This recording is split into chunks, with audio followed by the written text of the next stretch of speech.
Hey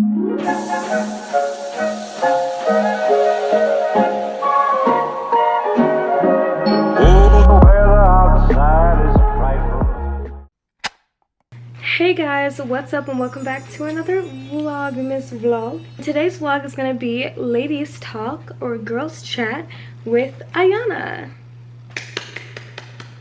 I asked you guys on my Instagram to ask me questions.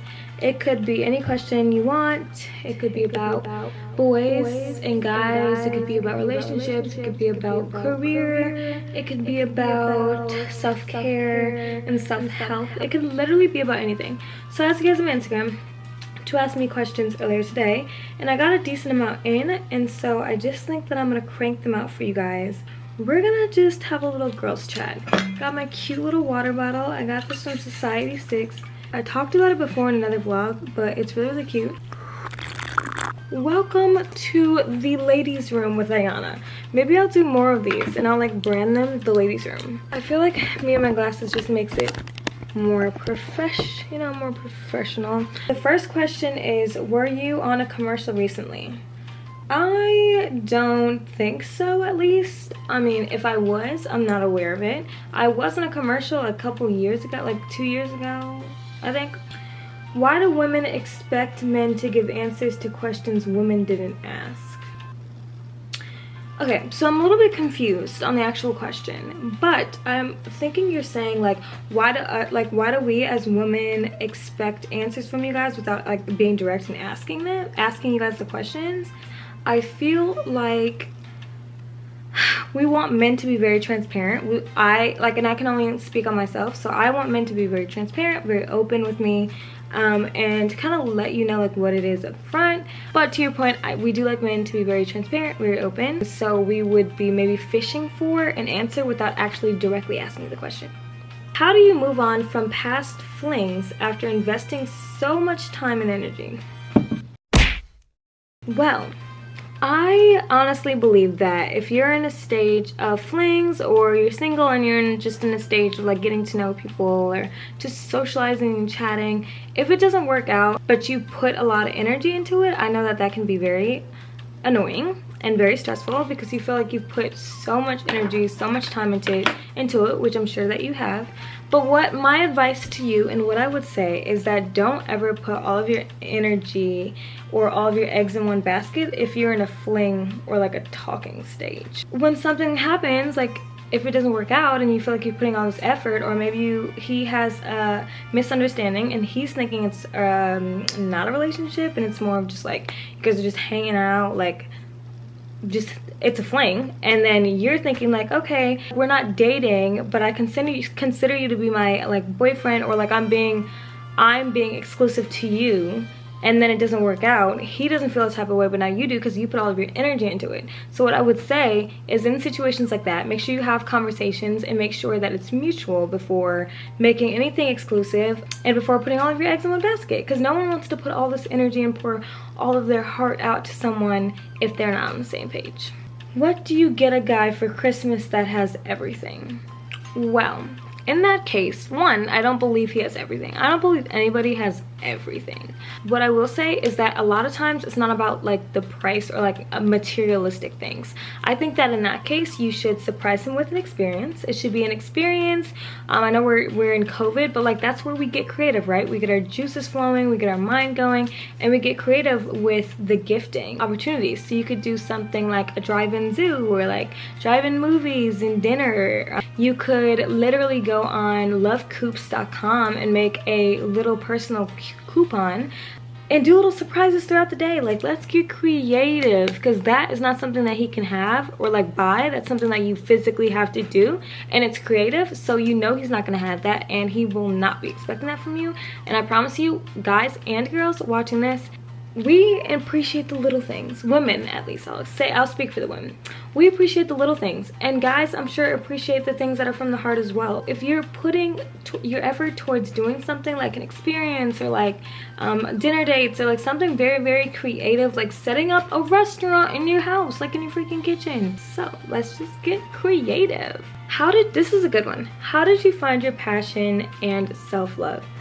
So I am actually in the time period of really finding myself, finding my self-worth, finding out who I am. I know I come off as confident, and I am for the most part, but we all have our insecurities. I definitely have my insecurities. I definitely am probably not as confident as people assume that I am. So I'm really now trying to hone in on myself and treating myself in self-love and being okay and happy with myself and who I am.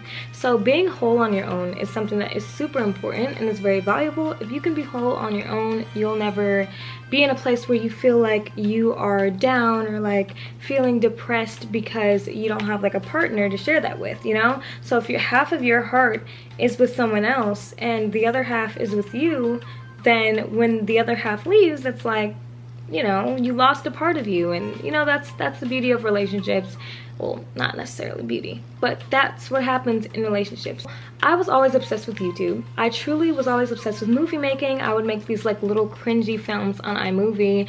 I would always be obsessed with editing and like the software and like really getting into it, like at a small age of like 10 and 12. And then I would watch YouTube literally all the time. Still do. I don't think it will ever change. I was like, why don't I just start my own channel? At the end of my senior year of high school / first semester of college, I started my YouTube channel and I did a college vlog series. That's how I really started. I vlogged my entire college career, as you guys have seen. If you're new here, yes, that's what I did. Go watch my old videos.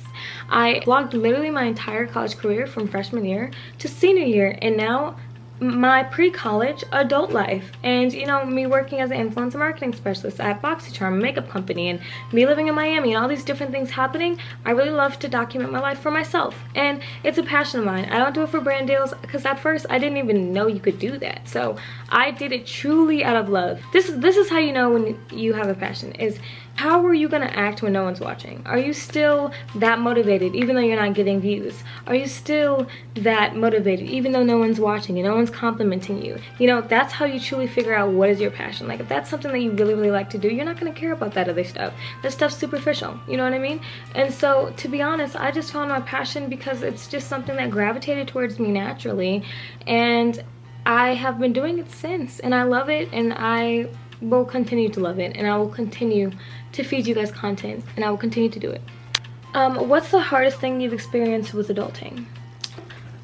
That's a really great question. The hardest thing I've experienced while adulting would have to be having time management, having to manage every freaking thing. Okay, when you were living at home with your parents and you were a teenager, you weren't necessarily an adult yet, you didn't have to worry about, oh, like what am I gonna make for dinner? Paying all your bills, like managing your money, managing my 9-to-5 job, managing my side job, which is this. Having to do all of those things sometimes makes your brain clouded and you feel like you don't have enough time, and it's so hard to manage all of it. Brunch order, ooh, I like that one. Okay, so my brunch order would be something super classic, something super simple. Maple bacon, hash browns, fruit, waffles, and mimosas. Can't forget the freaking mimosas. Anyway, yeah, that's my brunch order. Oh my god, and I miss brunch so freaking much. I used to go all the time with my friends, and now due to COVID, here we are in the flesh. How long would you wait to introduce a boyfriend to your family?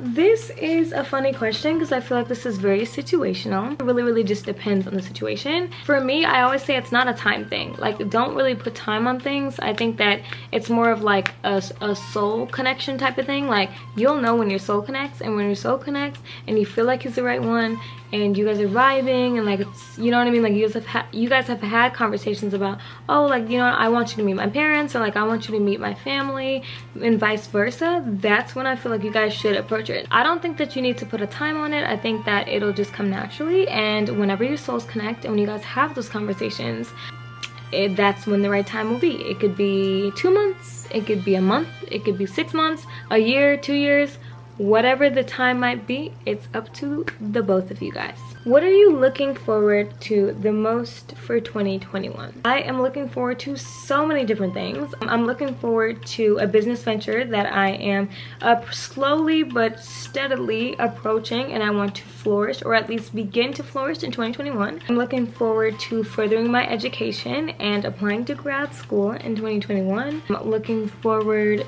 to just another year full of memories and full of repositioning, full of continuing to build my relationship with God. I'm really excited to take this year to myself and to just do some self-learning and some self-soul searching within myself. And so I'm just so excited because I feel like 2021 is gonna be all about me. Like, I know that sounds selfish, but sometimes it's okay to be selfish. If there was a title for 2021 for me, it would be The Season of Ayana, all about me, all about Ayana. Figuring out where I want to be, figuring out my career, how I want to further my education, my business ventures, like how I want to continue to make other streams of income, and just like different things that I want to do. And finding, you know, what truly makes me happy. When someone enters the room or when I'm around certain people, how do I feel? I need to do what makes me happy, and that's exactly what I'm gonna do. How long should you wait to post your significant other on social media? This is a very interesting one, and it's a great one to ask me because, as you guys know, I did have a public YouTube relationship back in 2016 or something. So everyone knows about that. The videos are still up there just because it's YouTube. I feel like nobody really takes that stuff down. Everybody knows we're not dating. Like, I've had boyfriends since then.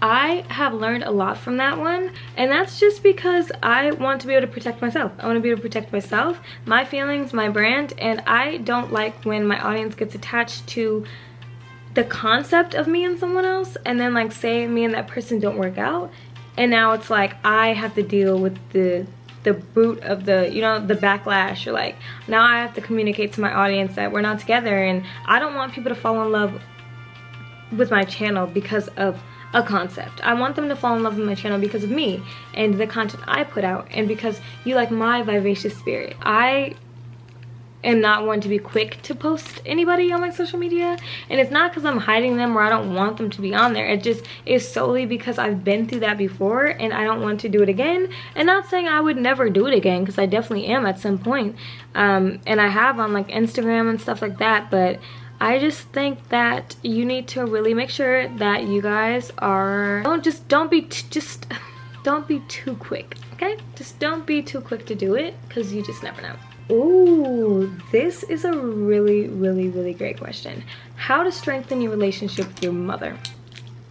All right, so I had to put my glasses on for this question. I feel like I have a really good, strong relationship with my mom. I have a really great, strong relationship with both of my parents. But as you get older, it's easy to have little arguments or disagreements with your mother in particular, just because, you know, we're women, and women are women and men are men. And so, you know, you have your different disagreements, and like you'll have your little arguments, whatever. I know some people struggle with their relationship with their mother just because, again, you guys just disagree on certain things as you get older. What I would say to that is to make sure you guys are doing bonding activities. Bonding activities and bonding together with one another is just the most important things. My family and I, we bond all the time. You guys have seen it in vlogs, but you guys don't even see the half of it. We have movie nights almost like every single weekend. We had a movie night last night. My mom recently opened a business, which I will talk about more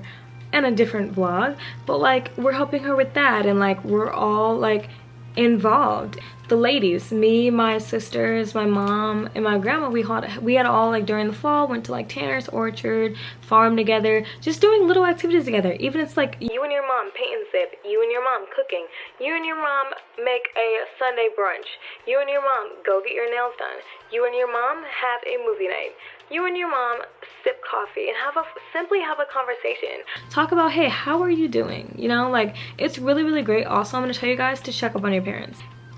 Yes, there are parents, but we're getting older, and even like, it doesn't matter what age you are watching this. Yes, they're your parents, and they have been raising you all of this time. I'm 24. My parents have been raising me for like my entire life. Of course, I'm grown now. I have been raising myself since I was, I don't know, like 16, 17, but like my parents have been there financially helping me. They've been there, you know, put a roof over my head, put food on the table. I never had to worry about any of that. I have blessed parents who continue to, you know, support me and help me to this day. What I will say is that in order to strengthen that relationship, you really need to set time aside for communication and for bonding activities. How to express your love language with your partner. So this is very interesting. I have expressed my love language before, and I think that, again, this is a conversation. This is a topic that needs to be brought up, that it's like, you know, maybe you guys are hanging out and organically it's like, oh, like, what's your love language? Like, let's talk about it. Like, let's unpack that. Let's really unravel what our love languages are so that we're able to effectively please one another in the way that we know that, you know, we want to be pleased. For me, it's acts of service. So you, like, the little things matter, right? Like, you give me flowers, or you even write a little note like saying like have a good day, or you know, you kiss me randomly, or just like little acts of service. That is what I enjoy. I enjoy the littlest things. I think it's so cute. Something that I have learned is you really need to start having conversations. Sitting down and having conversations is the most important thing. Communicating, I'm gonna say it again in case you didn't hear me. Communicating is the most important thing. Number one thing in my book is communicating. Communication, very important. I graduated with a degree in strategic communications and a minor in psychology. I feel like I'm a pretty awesome communicator. When I get upset, can I be the best communicator? No. But generally speaking, I feel like I'm an awesome communicator. So if someone is saying they're too busy, or they're taking forever, you know, to get back to you, or you know, they're like ghosting you for a couple of days and like, oh, I was busy. That's a damn lie, and it's an excuse, because no one is that busy, and it takes 0.02 seconds to send a text to someone literally saying, hey, I'm working, or like, hey, I'm busy, so like I'll call you later, or I'll hit you up tomorrow. It takes 2 seconds to do that. So communicating is very effective, and it causes for a decrease in arguments. You know, nobody wants to argue. I don't think arguing is fun. In the past I did, which was a toxic trait of mine, but I have since grown from that.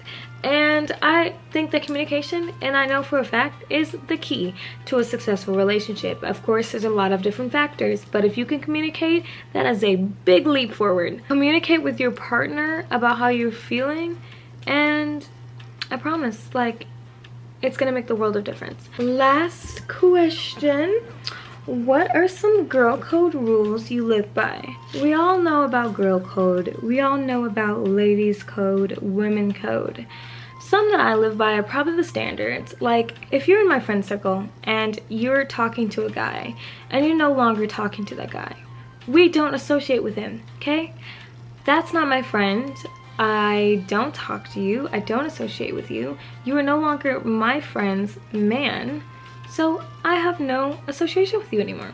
Ladies first. Put the ladies first. You know, if the ladies want to go out and have a girls' night, let's just say you planned a cute brunch or a cute paint and sip, and then like your guy, your man, or like some guy you're talking to is like, oh, like let's hang out, but you knew you already had plans with your girls. Do not cancel those plans. You cancel him, because ladies are first. We already planned this, and you can go second. So always ladies first. What is said in the group chat between me and my ladies stays in the group chat between me and my ladies. You even need to watch telling your man. Watch telling your man certain things, okay? Because I feel like the ladies chat and the ladies room is for the ladies. Just like men have their little chats. Okay, y'all can have your chats, but our group chat is our group chat. So you guys, I am done with the ladies room and the ladies chat. I hope you guys enjoyed it. If you like this, I will definitely do this more often, because I feel like I got to unpack some things. I hope that you guys got to take something from what I said and I answered all of your questions. I would love to do this again and involve my sisters so we have more opinions than just my own. I love you guys so much. Thank you so much for watching this video, and I will see you guys in the next one. Bye. So communication is key. Communicate with your partner. I would love to do this. Ugh. That sounds so good. I feel like that question just made me so hungry. Sorry. Experiencing.